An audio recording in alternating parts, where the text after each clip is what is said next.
in reality, 1 in 6 boys have had the experience of being sexually abused. And the real issue with this myth, this assumption, is that it creates a sense of invisibility.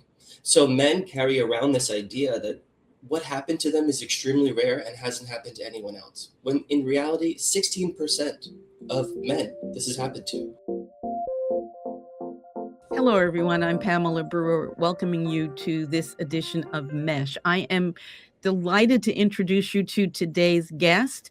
I got to tell you, it's not often that I have a guest who was a corporate attorney and is now a psychotherapist.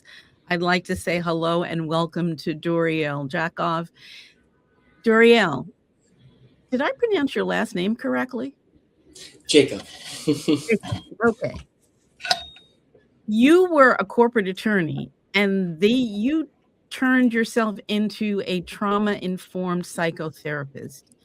How did that happen? Why did that happen? Yeah, it was a journey. I would imagine. I kind of got into the field of law because of some, familial expectations and things like that. And for all intents and purposes, it was fine. But, I got into therapy. I started to have this curiosity around what is it that I really want to do with my life and why. And I kind of, I see therapy as a bit of a sandbox, like a playground where you can just talk about or explore anything about your life. And I just realized that, I have such a deep curiosity about the variety of human experience. And I wanted to, that on top of the fact that I want to help people who might be suffering and struggling. But, the curiosity, I think, really adds a really helpful element to the practice and the drive and, why I do this. Now, you work with a lot of different populations, but today I'd like to focus on a support group that you run. And the support group is for men who've been victims of sexual assault. Why? Why is that kind of a group necessary? That's a great question. One of the key struggles for male survivors of sexual abuse is secrecy. Yeah. They either haven't told anyone or are terrified of telling anyone outside of maybe, for example, their partner. And so what often, I work with individuals and I have this group. So what I find in individual treatment is that, a male survivor might be able to ultimately share and disclose about their experience, and it can be healing and transformative. The issue is that they don't always necessarily feel understood. Okay. They don't always necessarily feel, I know that you get it because you've been there. And, there are inherent boundaries to the therapeutic relationship. And in a group context, they can all be completely open and honest with each other. Okay. And one of the realities that kind of, experiencing sexual abuse as a child, as a man, it's a disruption to the identity, to the male identity as being someone who can be strong, who can be invulnerable. And so to have a space where vulnerability can exist, where real emotion can be expressed and intimacy can be created, kind of disrupts the kind of fragmentation of this idea that I can't be open about what I've been through. Not to mention, there's so much shame. Shame is a key thread in being a male survivor, and to have other people who can be there, who can understand, and who can be supportive, and not shaming, not judging, not questioning your sexuality because you've been sexually abused, it can be profoundly transformative. The idea of disclosing sexual abuse, or even talking about it in general. I mean, typically what we hear about are the staggering numbers that are women. And we don't hear enough at all about the numbers who are men. For the man to come forward and even in his own mind, do you find that your clients have been able to acknowledge to themselves that they've been abused, or has it taken a while? Usually what I find is that someone might come to my practice and I work with relationships and attachment quite a bit as well. So someone might come into my office and say, I feel I struggle so much with closeness. When things get too close, I want to run away. Or they might say, I feel so numb all the time. Huh. And it's much more common for a female who's been abused to kind of have that awareness that they were abused and be able to talk to kind of in the beginning of treatment have that be Mhm. something that's spoken about. But for a man, I very much find that it takes some time. It takes some processing, a real sense of safety, because being abused as a child, it creates this sense of who can I really trust, who can I be Exactly. safe with. And Exactly. so it kind of takes some time to experience that safety, to know that I won't be humiliated if I share this with you. The decision even to share it with a partner, Mm, that can be a kind of dicey decision. I'm thinking about a couple I'm aware of where one member of the couple learned that the other part that the spouse had been abused as a child and became angry that the spouse hadn't said anything sooner. mm, That's a lot. mm. It is. How do you know if it's safe to even say something to your partner? It's such a complicated, you know, dynamic to unpack. Obviously, it's so particular to the relationship itself. I think what often happens in relationships is there's some sort of difficulty around sexual intimacy. Okay. And then maybe there's this lingering kind of perhaps the male survivor is not even fully aware that abuse happened, or maybe he becomes aware that the abuse happens over time. And then, as you were saying, he might disclose it.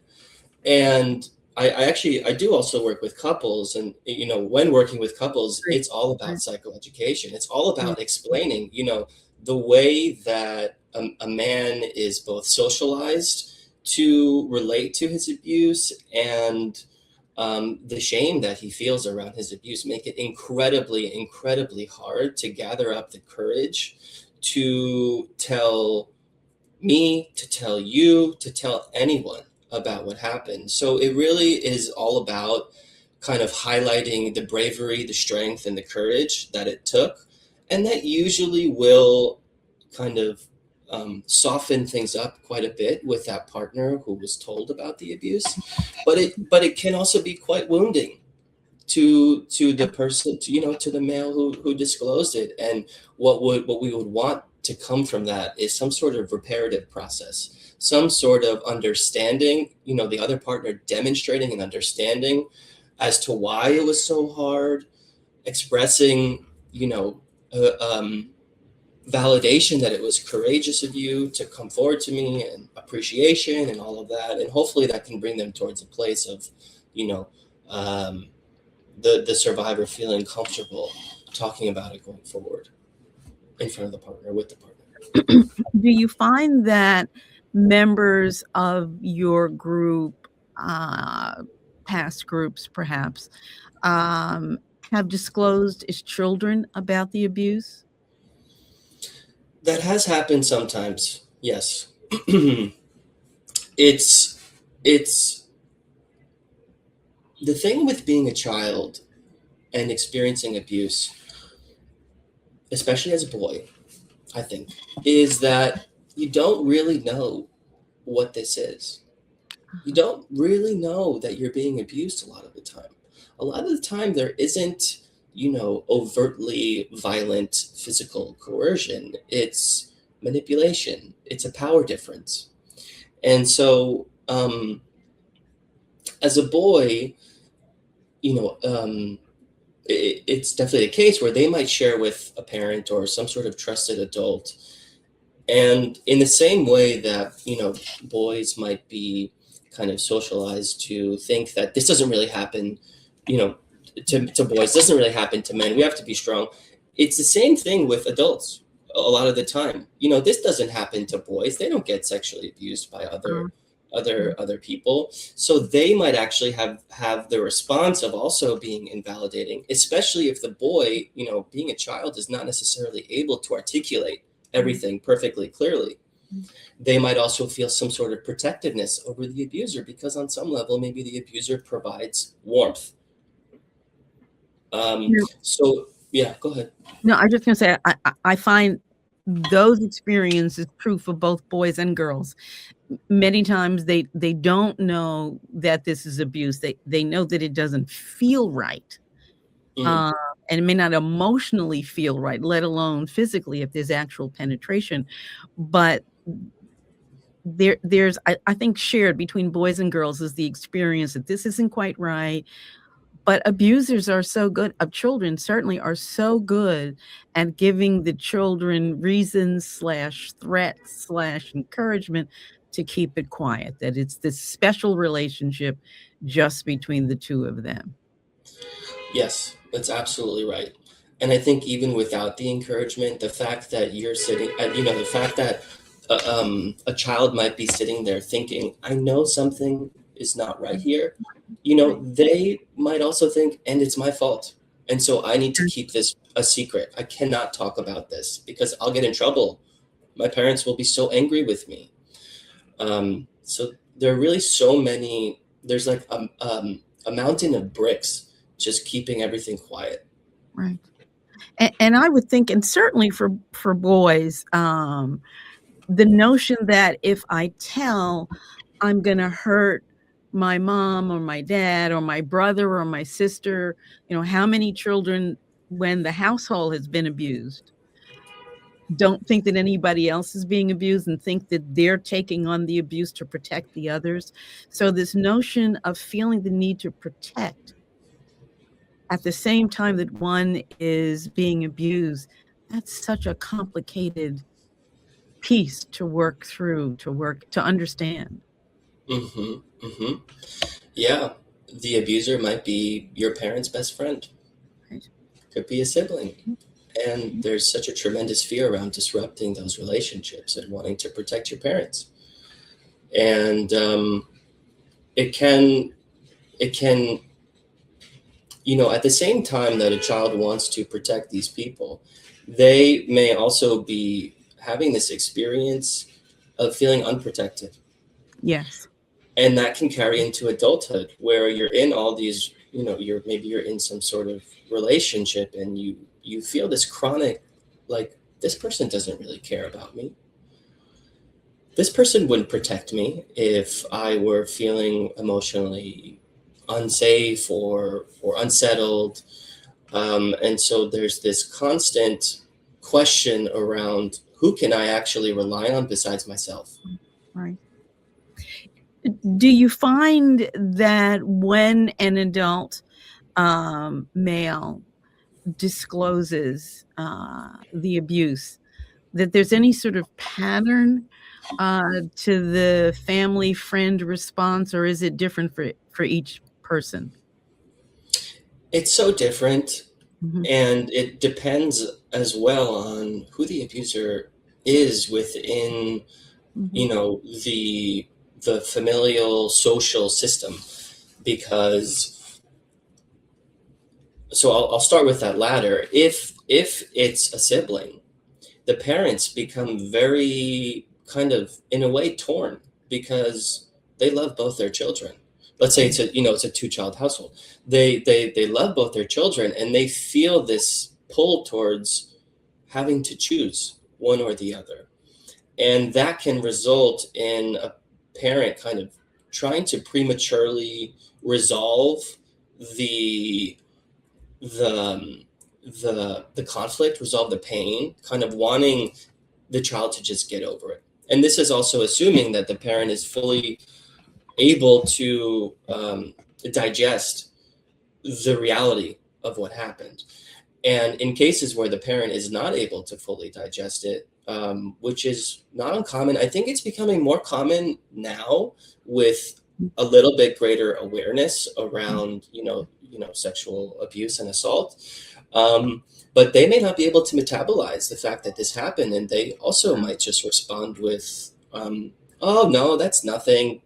Kids do that all the time. Right. So yeah, I mean, I would say sorry, I think I would just say it's more likely for an adult, for a parent to believe it if it was perpetrated by an adult, like a teacher or something like that. Yeah.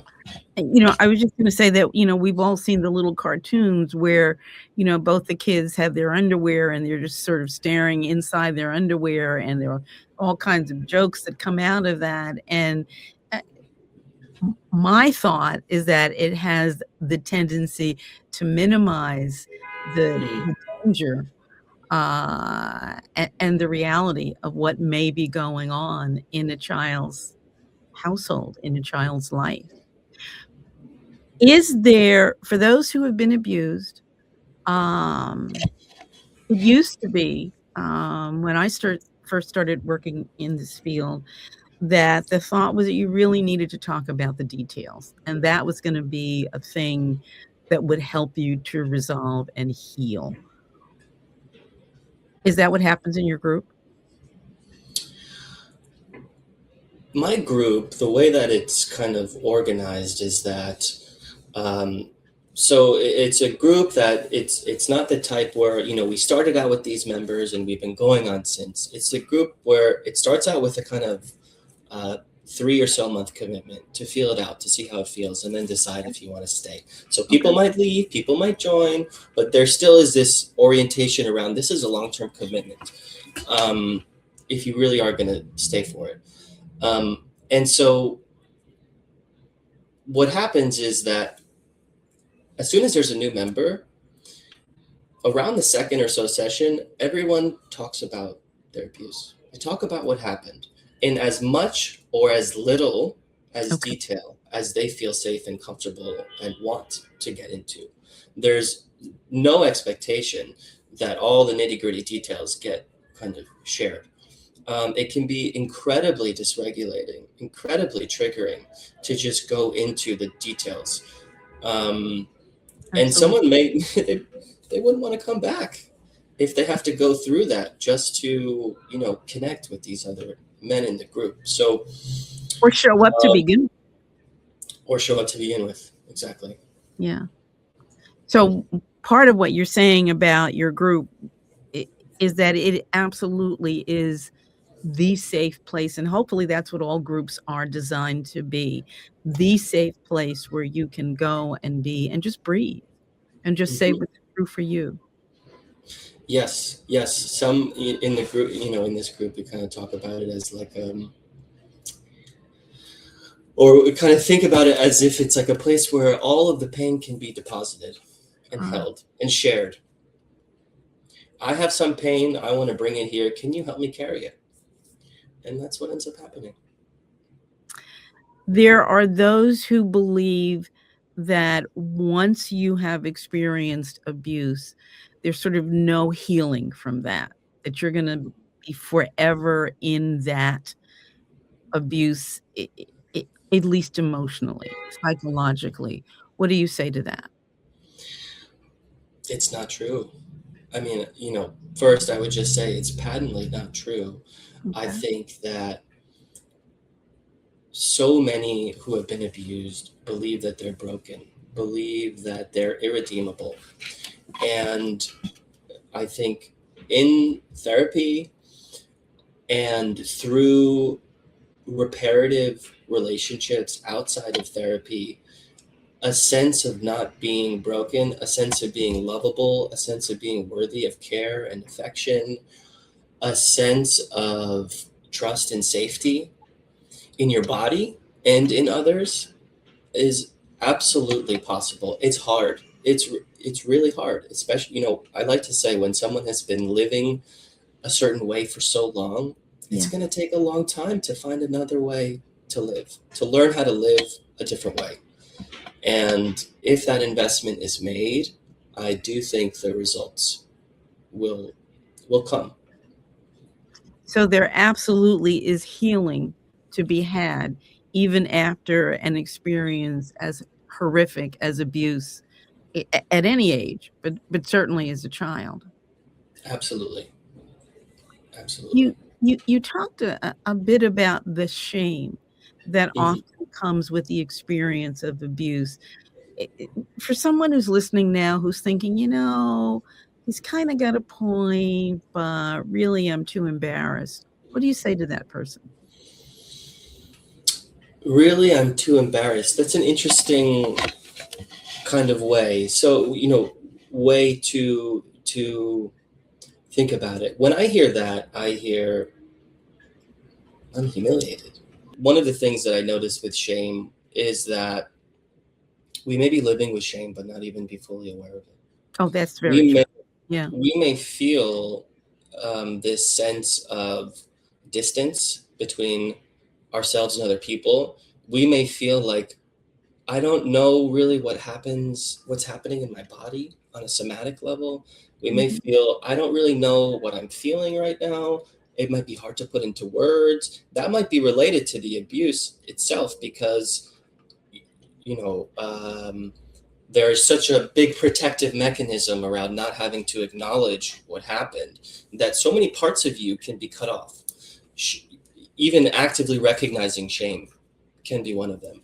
But what I do often find is that for somebody who feels very disconnected or for somebody who feels hyper independent, once we mm, start to unpack some of those layers, what is driving the disconnection? What is driving the numbness? What is driving this need to be perfect or to be successful or to be on your own? mhm. We do find shame. We it's there. Um, and I think I think a lot of folks might feel like shame can destroy them, but in a Mm, lot of ways, naming it yeah. actually unburdens them, can Oh, begin that mm. process of being free of it. I so much agree with that. Once you're able to sort of put attach a word to the feeling, you can kinda make it, even if it's just a hair's breadth smaller, you can make it a tiny bit smaller, and then you can begin to sort of look at it outside of yourself. Yes. And maybe the experience, because, when I think about embarrassment too, what are you embarrassed about? Hmm. Somebody hurt you, somebody took advantage of you, somebody left you feeling unsafe. So, talk me through that. Help me understand how embarrassment fits in that experience. Would you Yes, agree with that or not so much? absolutely. If somebody is, if somebody is there, if somebody is with me and is kind of clear on the idea that they were abused or that something wrong happened and they feel embarrassed about it, asking that question of, hold on a second, let's take a step back. What is the logical process that's happening here? And I think just asking that question of, hold on a second, help me, I need you to help me really understand how embarrassment, why you should be embarrassed about having been victimized. Yeah, That begins the process of starting to question, is there even something that I need to be embarrassed about? right. It's not the crime you committed. Exactly. Doriel, thank you so much for joining us today and for sharing your expertise. How can people learn more about the work that you do? It's been a pleasure to be here, and so special and important. I think to be talking about this. I can be reached. Just you can check out my website djpsychotherapy.com. My initials DJ. And if you're interested in any of my work or want to get in contact, you can find me through there. My email is Doriel at djpsychotherapy.com, and feel free to reach out. And, I think we need to jointly give a shout out to the New York City traffic because it wasn't all that bad. We escaped it. You should have seen it this morning. No, I Oh shouldn't have. my God. Thank you again so much for the work Alrighty. that you do. Certainly, it's so important, and thank you for spending time with us today here on M.E.S.H. So good to be here. And folks, I want to remind you that this podcast is here and it grows because of listeners like you. I ask that you follow, share the show, subscribe, and join me every week. I'm here every week, and I hope you will be too. Take care.